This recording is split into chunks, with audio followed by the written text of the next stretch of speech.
সকলকে জয় যিশু। আসুন আজকে আমরা জেনে নিই প্রভু যিশু আমাদের জন্য কি বার্তা দিচ্ছেন। 2 করিন্থীয় 10 অধ্যায় পদ সংখ্যা 5। ঈশ্বর জ্ঞান বিরোধী যত দম্ভেরই চূড়া ধসিয়ে দিয়ে থাকি। আমরা মানুষের প্রতিটি চিন্তাকে বন্দি করে এনে খ্রিস্টের অনুগত করে তুলি। এই পদটি আমাদের মনে করিয়ে দেয় খ্রিস্টীয় জীবনে সবচেয়ে বড় যুদ্ধটি হয় আমাদের চিন্তাধারার মধ্যে। শয়তান অনেক সময় যুক্তি, অহংকার বা ভুল ভাবনা দিয়ে আমাদের ঈশ্বর থেকে দূরে রাখার চেষ্টা করে, কিন্তু যিশুর অনুসারীরা সেই সব চিন্তাকে ধ্বংস করে দেয়।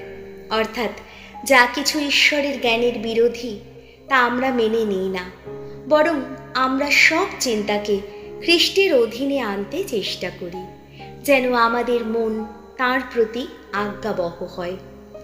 এই পদটি আমাদের শেখায় আত্মিক মনোভাবের শৃঙ্খলা ও খ্রিস্টের প্রতি পরিপূর্ণ আনুগত্য। এটি প্রার্থনা এবং চিন্তার শুদ্ধতার আহ্বানও বয়ে আনে। প্রভু আমাদের এখানে শিক্ষা দিচ্ছেন আত্মিক যুদ্ধের বিষয়ে। এটি অস্ত্রের যুদ্ধ নয়, বরং আমাদের মনের ও চিন্তার যুদ্ধ। আমাদের মধ্যে অনেক সময় এমন চিন্তা আসে যা অহংকারপূর্ণ, সন্দেহজনক বা ঈশ্বরের সত্যের বিরুদ্ধে যায়।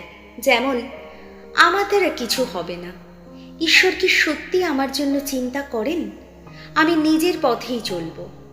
এই ধরনের চিন্তাগুলো প্রভুর জ্ঞানের বিরুদ্ধে বিদ্রোহের মতো।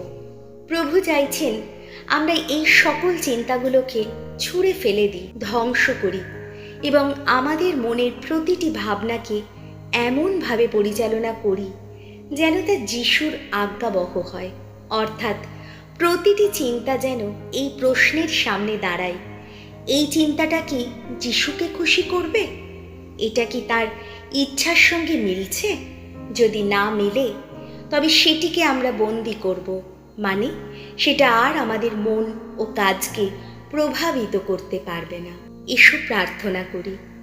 প্রভু যিশু, আমার মন ও চিন্তায় যেন শুধু তোমার আলোই থাকে। যে কোনো অহংকার, ভয় বা মিথ্যা চিন্তা সব কিছুকে আমি তোমার নামে ধ্বংস করি। আমার প্রতিটি ভাবনা তোমার প্রতি আজ্ঞাবহ হোক। তুমি আমার হৃদয়ের রাজা হও, আমার মনের নেতা হও। আমার চিন্তা, কথা ও কাজে যেন সব সময় তোমার গৌরব হয়। আমিন।